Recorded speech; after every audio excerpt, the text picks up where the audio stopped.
Morning dear students.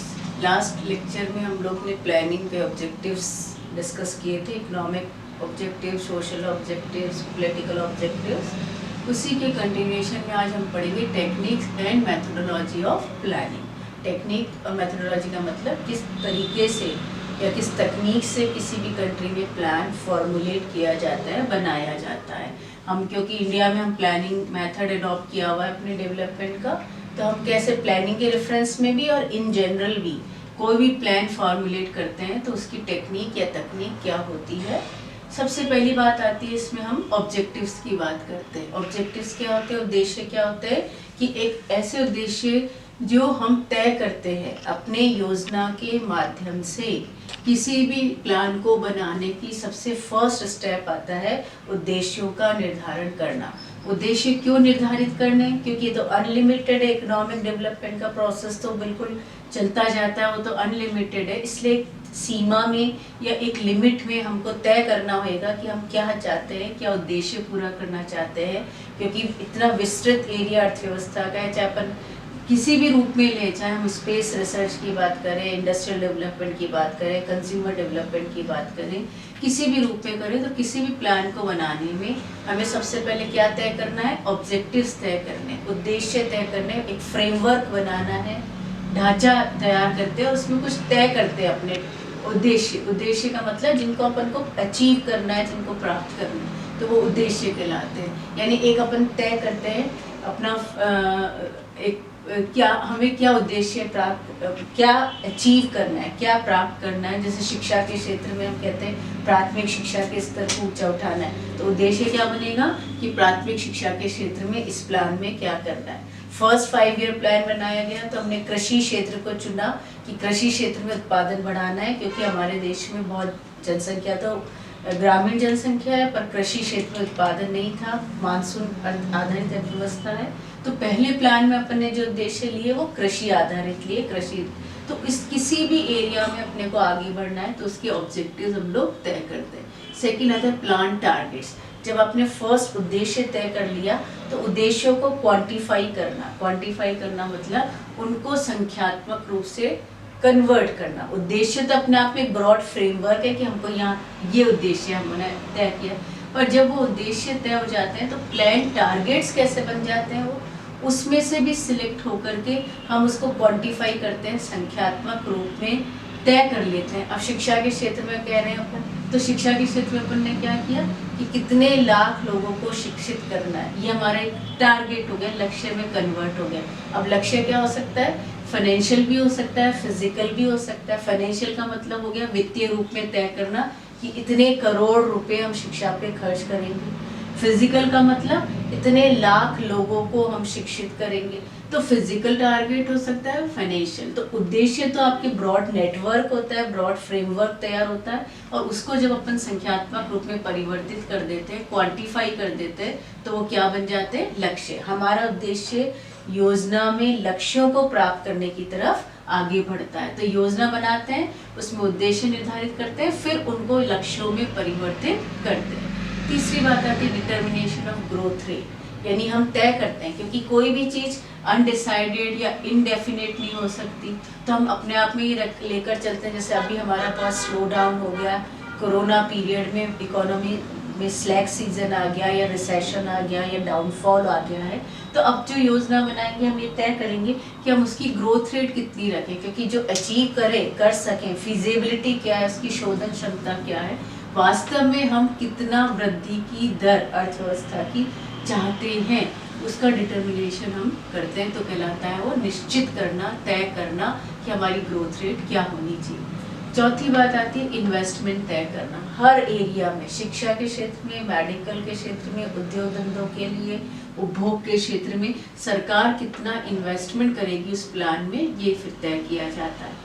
फिर आता है capital output ratio. Capital output ratio क्या है, पूंजी उत्पाद अनुपात। पूंजी उत्पाद अनुपात का मतलब है कि किसी भी आउटपुट को लेने के लिए कितनी पूंजी हमको लगानी होगी। फॉर एग्जाम्पल हमने तय किया कि 3:1 लेना है, या अपन ने तय कर लिया 3:1। 3:1 का क्या मीनिंग हुआ कि आउटपुट की 1 इकाई को प्राप्त करने के लिए 3 रुपया हमने उसमें इन्वेस्ट करना पड़ेगा। तो 3 रुपये लगाएंगे जब 1 यूनिट बनेगी, तो वो कैपिटल आउटपुट रेशो है। ये तय करना बहुत ज़्यादा ज़रूरी है, क्योंकि जब तक ये तय नहीं करते तो ये हमें कैपिटल का इन्वेस्टमेंट नहीं पता चलेगा, हम टारगेट नहीं रख पाएंगे, क्योंकि अनलिमिटेड हो जाएगा तो हमारा बैलेंस बिगड़ जाएगा। तो इन्वेस्टमेंट जब अपन तय करना चाहते हैं तो उसमें ये बहुत इंपॉर्टेंट रोल प्ले करता है कि हमारा कैपिटल आउटपुट रेशियो क्या होगा। Physical and financial planning. Physical planning का मतलब जब हम वित्तीय रूप में या भौतिक रूप में ये तय करते हैं। भौतिक और वित्तीय प्लानिंग का मतलब भौतिक रूप में तय किया कि कितने करोड़ यूनिट्स का उत्पादन, इकाइयों का उत्पादन किया जाएगा, तो फिजिकल हो गया। और जब उसी को अपन फाइनेंशियल प्लानिंग की इतने अरब रुपये का इन्वेस्टमेंट करेंगे, इतने खरब रुपये हम लोग खर्च करेंगे, इस एरिया में इतना वित्तीय नियोजन किया जाएगा, तो कहलाता है भौतिक एवं वित्तीय नियोजन। Balances in planning. Balances upward भी हो सकते हैं, बैकवर्ड भी हो सकते हैं। बैलेंसेस का मतलब है कोऑर्डिनेशन बिठाना। आपने प्लान तो रख लिया कि बहुत ऊंचा, और उसको प्राप्त करने के लिए आपके पास रिसोर्सेज ही नहीं है, तो ये करने के बाद मोटा मोटा जब फ्रेमवर्क तैयार हो जाता है तो बैलेंसेस बनाने की कोशिश की जाती है कि कितना पैसा अवेलेबल है और कितना आप उसको लगा पाएंगे। तो यदि उसमें कोई डिस्क्रिपेंसी होती है, यानी नॉन कंटिजेंसी, उसमें कुछ कंसिस्टेंसी नहीं है, तो हम उसको बैलेंस बनाते हैं कि वास्तव में जो हमने उद्देश्य रखा, प्लान टारगेट बनाया, फाइनेंशियल प्लानिंग करी, वो अचीव भी होगा कि नहीं होगा। आपने लिख तो दिया, प्लान में बना लिया कि आपने 1000 यूनिट बनानी है, और 1000 यूनिट बनाने के लिए आपके पास लेबर भी नहीं है, रिसोर्सेज भी नहीं है, कैपिटल भी नहीं है, तो वो बेकार हो जाएगा। इसलिए कोई भी प्लान बनाते समय बाद में उसमें संतुलन बनाने की कोशिश जरूरी है, तभी वो कोऑर्डिनेटेड प्लान बनेगा, संतुलित प्लान बनेगा, अन्यथा वो प्लान अचीव ही नहीं हो पाएगा। Duration of plan. प्लान में हमने लास्ट टाइम पढ़ा था कि प्लान की अवधि तय होनी चाहिए, डिसाइडेड प्री डिसाइडेड होती है। ड्यूरेशन तय करना कि आपने 1 ईयर का है, 5 ईयर का है, या मिड टर्म है, शॉर्ट टर्म है, कैसा प्लान है, उस प्लान की अवधि हम लोग तय करते हैं, वो कहलाता है duration of plan. Continuity in planning. Continuity in planning का मतलब योजना लगातार चलती रहती है। जैसे आपने योजना बनाई, 5 वर्षीय योजना बनाई, तो 5 वर्षीय योजना चालू रहेगी, उसको आप लागू करते रहेंगे, और मीनवाइल साइड में जो अथॉरिटी है, जो प्लानिंग कमीशन हुआ करता था, आजकल नीति आयोग कहलाता है, वो साइड में सर्वे करता रहता है, सेलेक्ट करता रहता है, और वो योजना 5वीं खत्म होती, 6ठी आ जाएगी, 6ठी खत्म होती, 7वीं आ जाएगी, तो प्लान कंटिन्यूटी में बनते रहते हैं। Rolling and supplement. रोलिंग का मतलब क्या हुआ कि जैसे 5 ईयर प्लान बनाया, तो आपने 1 ईयर प्लान उसके लिए बनाया, 1 ईयर के बाद 2nd ईयर का प्लान बना लिया, तो 5 ईयर प्लान में भी रोलिंग हो सकता है। रोलिंग जो एक के बाद एक के बाद एक के बाद, तो और उसमें ये सप्लीमेंट्री का मतलब उस मेन प्लान को पूरा करने के लिए साइड में आपने छोटे छोटे प्लान और बना लिए, तो सप्लीमेंट्री प्लान। और रोलिंग जो कंटिन्यूटी में 5 ईयर में 1 ईयर बनाया, फिर उसी के साथ दूसरा साल का, तीसरे साल का, तो रोलिंग हो गया। तो रोलिंग एंड सप्लीमेंट्री प्लान भी बनते रहते हैं। Flexibility and rigidity in planning. Flexibility का मतलब होना कैसा चाहिए, फ्लेक्सिबल होना चाहिए, जो लोचशील होना चाहिए, परिस्थिति अनुसार इन बिटवीन। यदि कोई परिस्थितियाँ बदल जाती है, जैसे वॉर हो जाता है या कोई क्लैमिटी आ जाती है, जैसे अभी पेंडेमिक आया है कोरोना का, तो हम अपने प्लान को फ्लेक्सिबल कर लें, लोचशील बना लें, उद्देश्य और टारगेट्स को बदल दें, वो फ्लेक्सिबल कहलाएगा। और रिजिडिटी इन प्लानिंग जो बिल्कुल रिजिड है, अपन यदि डिफेंस की बात करें तो उसमें कोई समझौता नहीं हो सकता, अपने को जो करना है वो करना ही है, इतना टेंशन अपने बॉर्डर पे है, तो उस केस में रिजिडिटी आ सकती है। पर यदि कोई अर्थव्यवस्था में परिवर्तन आता है तो उसमें फ्लेक्सिबल होना चाहिए। तो फ्लेक्सिबिलिटी एंड रिजिडिटी मतलब लोचशीलता और स्थिरता, मतलब स्ट्रिक्ट हो जाते हैं, रिजिड हो जाते हैं, तो वो स्थिर रहेगा, तो ये प्लान हो सकता है। ये जो हमारी जितने भी पॉइंट्स है ये बताते हैं कि technique and methodology of planning क्या है। फिर बात आती है स्टेजेस कौन कौन सी होगी।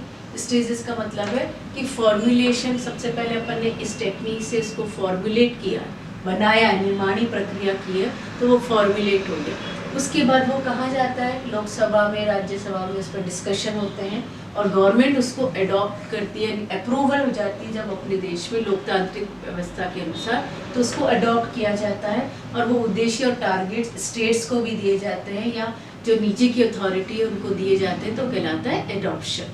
तीसरा आता है एग्जीक्यूशन यानी क्रियान्वयन। क्रियान्वयन कौन करता है? सरकारी